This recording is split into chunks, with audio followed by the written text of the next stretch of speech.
اگر ہر شب شب قدر ہوتی تو شب قدر کی کوئی قدر نہ ہوتی۔ ناظرین کرام، شب قدر ماہ رمضان میں ایک ایسی رات ہے کہ جس کے بارے میں قرآن کریم میں آیا ہے کہ 1000 مہینوں سے افضل رات ہے، اور اس رات میں فرشتے نازل ہوتے ہیں، روح نازل ہوتی ہیں، حضرت جبریل امین نازل ہوتے ہیں۔ اس رات کی کافی سارے فضائل نبی پاک صلی اللہ علیہ وسلم نے ارشاد فرمائے۔ قرآن کریم میں بھی آیا کہ 1000 مہینوں سے افضل رات، اور جو کہ 1000 مہینے قرآن کریم کے مطابق 83 سال 4 ماہ بنتے ہیں، اور اس رات میں عبادت کرنے والا 83 سال 4 ماہ کی عبادت، جو کہ جس کا ثواب اللہ کریم یا اس کا محبوب ہی جانتا ہے کتنا ہے۔ اور اس رات میں چونکہ فرشتے بھی نازل ہوتے ہیں، حضرت مفتی احمد یارخم نعیمی رحمۃ اللہ علیہ آپ بھی ارشاد فرماتے ہیں کہ اسے شب قدر چند وجوہات کی وجہ سے کہا جاتا ہے۔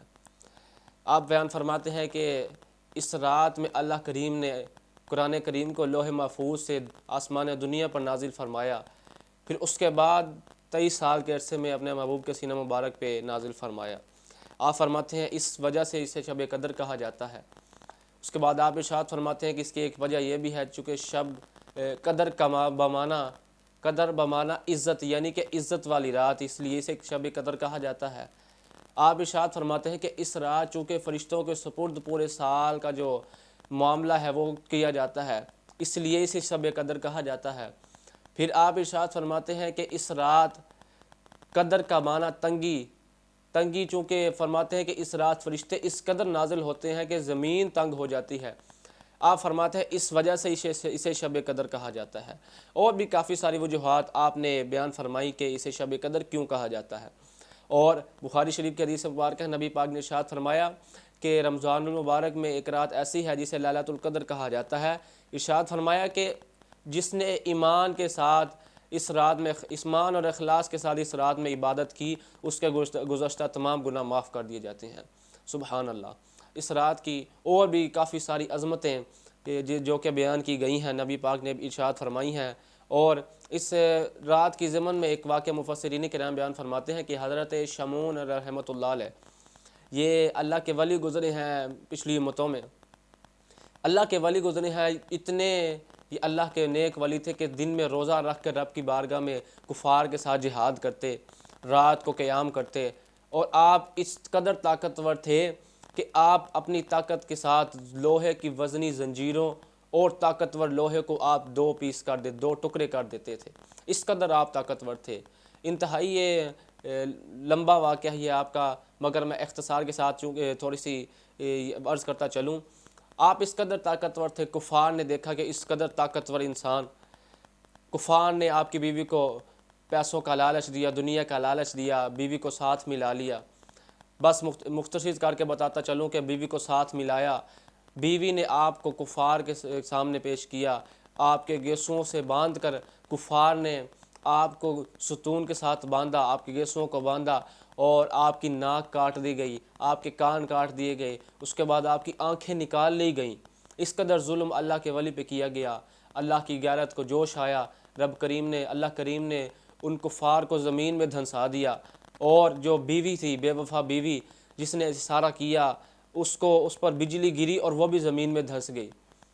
جب صحابہ کرام نے یہ حضرت شمعون رحمۃ اللہ علیہ کا واقعہ سنا، تو حضرت شمعون رحمۃ اللہ علیہ کا واقعہ سننے کے بعد نبی کریم کی خدمت میں عرض کی، یا رسول اللہ، حضرت شمعون رحمۃ اللہ علیہ کی عمر اتنی مبارک، اتنی لمبی عمر، اور آپ کی عمر پہ صحابہ کو رشک آیا، آپ کے زندگی پہ صحابہ کو رشک آیا۔ عرض کی، یا رسول اللہ، ان کی اتنی لمبی عمر، ہم تو کتنی ہی عبادت کر لیں، ہماری تو چھوٹی سی زندگی ہے، یا رسول اللہ ہم اس میں سے بھی آدھا حصہ سو کے گزارتے ہیں، آدھا حصہ یا رسول اللہ ہم دنیا داری میں گزارتے ہیں، تھوڑا ہم دنیا کا مال اکٹھا کرنے میں گزارتے ہیں، تو یا رسول اللہ ہم تو کتنی ہی عبادت کر لیں، ہم حضرت شمعون کی عبادت کے برابر نہیں عبادت کر سکتے۔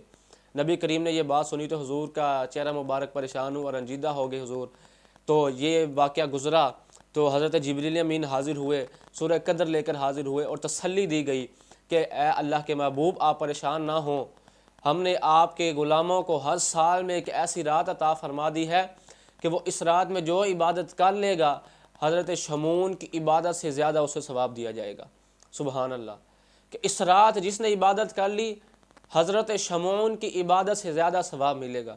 1000 مہینوں سے سامنے شاہ فرمایا جو اس رات سے محروم رہ گیا وہ ہر قسم کی بھلائی سے محروم رہ گیا۔ تو یہ رات ہمیں ضائع نہیں کرنی، غفلت میں نہیں گزارنی، جو وہ بہت ہی بد نصیب ہوگا جو اس رات کو ضائع کر دے گا۔ پتہ نہیں آئندہ سال یہ رات نصیب ہو نہ ہو، اس سال اپنے روٹھے ہوئے رب کو منا لیجئے اور لیلۃ القدر کی عظمتوں اور فضیلتوں سے فائدہ حاصل۔ اللہ کریم کی بارگاہ میں دعا ہے کہ رب کریم ہمیں اس رات کے فائدے حاصل کرنے کی، برکتیں لوٹنے کی توفیق عطا فرمائے۔ اب ناظرین بات کرتے ہیں کہ سال 2024 میں لیلۃ القدر کب ہوگی۔ چونکہ یہ 5 راتیں ہوتی ہیں تو ان 5 راتوں میں تلاش کرنی ہوتی ہے لیلۃ القدر، شب قدر کب ہے۔ یہ 5 راتیں ہیں۔ اب بات کرتے ہیں کہ لیلۃ القدر یہ 21ویں جو شب ہے اس میں لیلۃ القدر ہے یا 23ویں میں ہے یا 25ویں میں ہے یا 27ویں شب میں ہے یا 29ویں شب میں ہے۔ تو یہ میں آپ کے سامنے بتاتا چلوں کہ سال 2024 میں ان کی تاریخ کیا ہے اور یہ طاق راتیں کس کس تاریخ کو آ رہی ہیں۔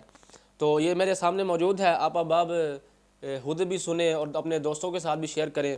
جو 21ویں رات ہے 31 مارچ بروز اتوار، 31 مارچ بروز اتوار یہ 21ویں رات ہے، اس میں بھی شب قدر ہو سکتی ہے۔